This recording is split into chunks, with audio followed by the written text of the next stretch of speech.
Hello everyone, I am Shefali, your business studies teacher from Vishwas School. Students, we were discussing about planning. We have already discussed its features, its limitations and its importance. So हमने basic बातें तो सब discuss कर ली कि planning क्या है, planning में क्या उसके फीचर्स रहेंगे, क्यों वो हमारे लिए इम्पॉर्टेंट है, क्या शॉर्टकमिंग्स हैं उसकी, ये सब डिस्कस हो गया। बट यहाँ जो सबसे मेन बात है वो ये कि एक्चुअल में प्लानिंग को करना कैसे है, वो हमने अभी तक डिस्कस नहीं किया कि क्या प्रोसेस है, क्या स्टेप होंगे जब आप इस प्लानिंग के फंक्शन को परफॉर्म करोगे।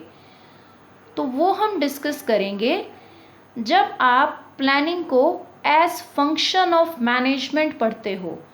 तो प्लानिंग एक सिंपल एक्टिविटी होती है, लेकिन जब इंडिविजुअली प्लानिंग को आप स्टडी करोगे, जो कि अब हम करने वाले हैं, तो ये एक फुल फ्लेज प्रोसेस है, एक लॉन्ग प्रोसेस है जिसके डिफरेंट स्टेप्स हैं। हर एक स्टेप पर आपको पूरा टाइम देना है, तब जाकर के आपकी जो प्लानिंग है वो सक्सेसफुल रहेगी।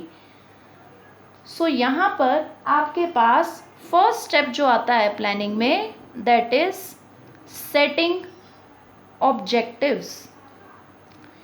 कि सबसे पहला काम आपको करना है अपने ऑब्जेक्टिव्स को डिसाइड करना है। कि जब भी आप कोई काम करने जा रहे हो तो सबसे पहले आपके पास एक एंड गोल होना चाहिए कि आपको किस डायरेक्शन में बढ़ना है, क्या अचीव करने के लिए आप प्लानिंग कर रहे हो। तो पहला तो आपको अपना ऑब्जेक्टिव डिसाइड करना है। ऑब्जेक्टिव डिसाइड होने के बाद उसको सिंपल वर्ड्स में डिफाइन करना है, मतलब स्मॉल टारगेट्स में उसे डिफाइन करना है, ताकि एम्प्लॉयज़ को जो है वो समझ में आए कि उन्हें क्या काम करना है। जैसे एक ऑर्गेनाइजेशन ने जो है वो 2000 करोड़ की सेल का टारगेट रख लिया। अब ये जो सेल का टारगेट है उनका 2000 करोड़ की, तो यहाँ पर उनके पास जितने भी प्रोडक्ट लाइंस हैं, जो भी प्रोडक्ट वो सेल कर रहे हैं, उसके अकॉर्डिंग ये टारगेट को वो डिवाइड करेंगे। जैसे कि उनके पास है प्रोडक्ट ए और प्रोडक्ट बी, तो उन्होंने सोचा कि 1200 करोड़ की तो प्रोडक्ट ए की सेल और 800 करोड़ की प्रोडक्ट बी की सेल होनी चाहिए। इस तरह से ये टारगेट डिफाइन होते हैं। ये जो मतलब आपका मेन ऑर्गेनाइजेशन का ऑब्जेक्टिव है, उसको आगे हमने टारगेट्स में डिवाइड करना है कि किस डिपार्टमेंट के पास किस प्रोडक्ट लाइन का क्या टारगेट है। आगे डिपार्टमेंटल जो भी आगे डिपार्टमेंट्स हैं उनके टारगेट डिसाइड होंगे। तो इसको बोलते हैं कि डिफाइन करना आगे आपके ऑब्जेक्टिव को। पहले डिसाइड किया, देन डिफाइन किया। नेक्स्ट अब आपके पास जो स्टेप आता है, that is called developing premises. Now what is premises? Premises is simply assumptions about future। कि फ्यूचर के बारे में जो है वो आपकी assumptions जो होती हैं उन्हें ही हम कहते हैं premises। अब यहाँ जब आप प्लान करने जा रहे हो, प्लानिंग है आपकी फ्यूचर से related, and future is uncertain. You can't say with surety कि क्या होगा। सर्टेनिटी से आप कुछ नहीं बता सकते, आप सिर्फ अज्यूम कर सकते हो, कुछ चीज़ों का अनुमान लगा सकते हो।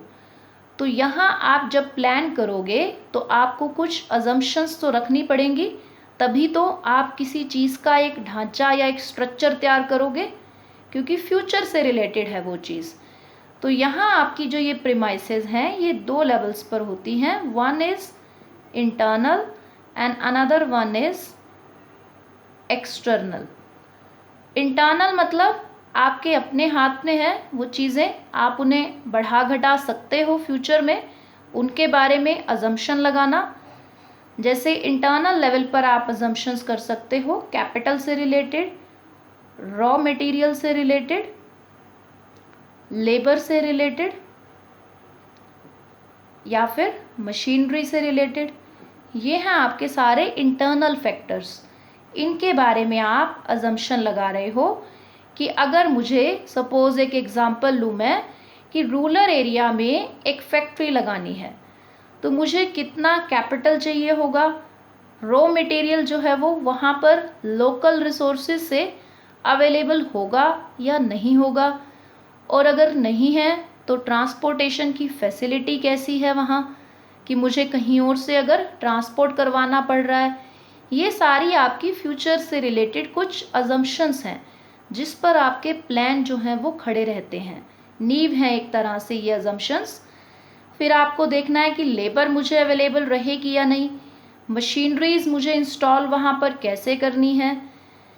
एक्सटर्नल लेवल पर आपकी अजम्पशंस हो सकती हैं कि जैसे गवर्नमेंट की जो है वो पॉलिसी क्या रहेगी, वहाँ पर फैक्ट्री लगाना गवर्नमेंट नॉर्म्स के जो है वो अंडर है या नहीं है। कंज्यूमर्स का टेस्ट कि जो मैं फैक्ट्री लगाने जा रहा हूँ क्या कंज्यूमर मेरे प्रोडक्ट को लाइक करेंगे, और मेरा जो कंपटीशन का लेवल है वो कैसा रहेगा, राइवल्स जो हैं मेरे। ओके, ये होती हैं आपकी एक्सटर्नल अजम्पशंस। सो यहाँ पर एक्सटर्नल वाले पर आपका कंट्रोल नहीं होता, आप अज्यूम कर सकते हो बट उन्हें कंट्रोल नहीं कर सकते। इंटरनल वाले को आप फिर भी अपने लेवल पर कुछ हद तक बढ़ा घटा सकते हो। अब आ जाते हैं हम हमारे स्टेप पर। थर्ड आपका जो स्टेप है, it says identifying alternative courses. तो आपके ऑल्टरनेटिव कोर्स का मतलब क्या है यहाँ पर कि एक काम को करने के मोर देन वन मेथड्स हैं आपके पास, मोर देन वन वेज होते हैं। एक सिंगल तरीका कभी नहीं है कि एक सिंगल तरीके से ही काम पूरा हो, ऐसा नहीं होता है। डिफरेंट मेथड्स हैं, तो आपको वो सारे जो मेथड्स हैं वो सारे ऑल्टरनेट्स उन ऑप्शंस को आइडेंटिफाई करना है कि सपोज़ आप अपने बिजनेस को एक्सपेंड करना चाह रहे हो कि बिजनेस को बढ़ाना है मुझे, तो अब डिफरेंट आपके पास ऑप्शंस हैं। आप जिस प्रोडक्ट में डील कर रहे हो उसी में और वैरायटी निकाल दो, डिफरेंट साइज़ डिफरेंट शेप्स में वो प्रोडक्ट आप मार्केट में दो। इससे भी आपका बिजनेस बढ़ेगा क्योंकि सेल बढ़ेगी, आपके पास जो है वो डिफरेंट वैरायटी होगी बेचने के लिए। नेक्स्ट है आपके पास कि आप एक नया प्रोडक्ट ही लॉन्च कर दो, नई प्रोडक्ट लाइन। जैसे अभी आप टीवी सेट्स बेच रहे हो तो आपने रेफ्रिजरेटर या एसी बेचना शुरू कर दिया, टोटली नया प्रोडक्ट ही लॉन्च कर दिया मार्केट में, वो भी उससे भी बिजनेस एक्सपेंड होगा। या फिर किसी का रनिंग बिजनेस खरीद लो, आपको खुद कुछ नहीं करना हो, रनिंग बिजनेस किसी और का आपने बाय कर लिया। सो ये आपके पास डिफरेंट तरीके हैं इन्वेस्टमेंट करके अपने बिजनेस को एक्सपेंड करने के। यहाँ सिर्फ उन्हें आइडेंटिफाई करना है स्टेप पर कि मेरे पास क्या क्या ऑप्शन है। अब उसके बाद जब आपने ऑप्शंस पहचान लिए, अब उन ऑप्शंस को आपने करना है इवेल्युएट। इवेल्युएट का मतलब कि उनकी मेरिट्स उनकी डीमेरिट्स उन सबको जो है वो देखना कि कौन सा मेरे लिए सबसे बेस्ट रहेगा ऑप्शन। सब में कुछ ना कुछ प्लस पॉइंट्स और कुछ ना कुछ माइनस पॉइंट तो रहेंगे। अब किसी में कम कैपिटल की ज़रूरत है तो किसी प्रोडक्ट का जो है वो मतलब किसी आपके ऑप्शन का जो है वो जेस्टेशन पीरियड जो है वो हो सकता है लंबा हो, किसी का छोटा हो। जेस्टेशन पीरियड मतलब कि जब आप इन्वेस्टमेंट करते हो और एक्चुअल प्रोडक्शन वर्क आपको जो है वो आपका स्टार्ट होता है, तो इन दोनों के जो बीच का पीरियड है दैट इज़ जेस्टेशन पीरियड। तो जितना लंबा रहेगा उतना आपकी कॉस्ट बढ़ेगी। तो हो सकता है किसी में लंबा जा रहा है तो आप अदर ऑप्शन चूज़ करेंगे फिर, बट अदर ऑप्शन में कैपिटल कितनी चाहिए वो भी आपको कंसीडर करना है। सो ये सारे मल्टीपल पॉइंट्स को देखने समझने के बाद आप नेक्स्ट स्टेप पर जो है वो करते हो सिलेक्शन। सिलेक्शन के जो स्टेप है वहाँ पर आपको एक बेस्ट ऑल्टरनेट को करना है सेलेक्ट।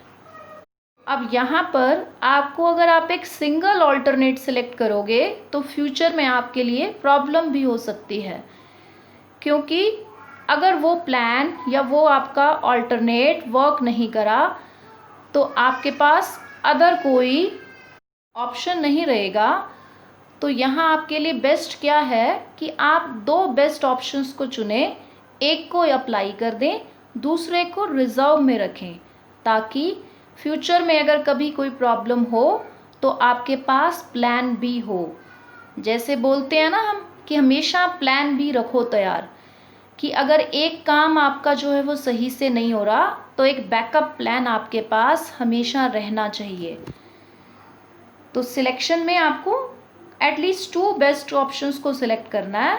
नेक्स्ट आपके पास है इम्प्लीमेंटेशन।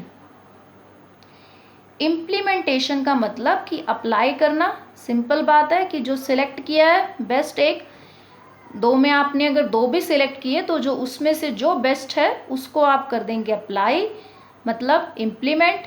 इम्प्लीमेंट का मतलब उससे रिलेटेड जो भी काम है, जो भी रिस्पॉन्सिबिलिटीज़ हैं, वो एम्प्लॉइज़ को आप जो है वो सौंप देंगे।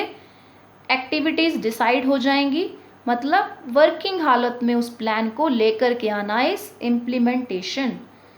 अब लास्ट आपके पास जो स्टेप रहता है that is follow up action. अब कहने को तो हम कह देंगे कि ये लास्ट स्टेप है हमारा follow up action, but actual में it's not the last step. वो कैसे है वो हम बात करते हैं।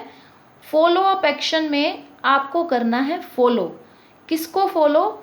जो सारे आपने स्टेप्स करे हैं ना, इनको देखना कि ये सही से वर्क कर रहा है। आपका जो प्लान है जो आपने अप्लाई किया, बिजनेस एनवायरनमेंट में कोई चेंजेस तो नहीं आ रहे, आपने जो अजम्पशंस डिसाइड की थी उन अजम्पशंस में कोई बदलाव तो नहीं है।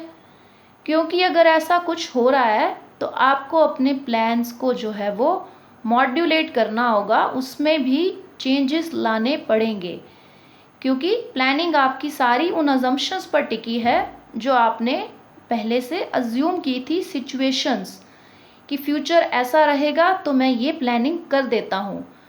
अब अगर एक्चुअल में आपका जो सिचुएशन है वो अलग है तो आपको अपने प्लान्स को रिव्यू करना पड़ेगा।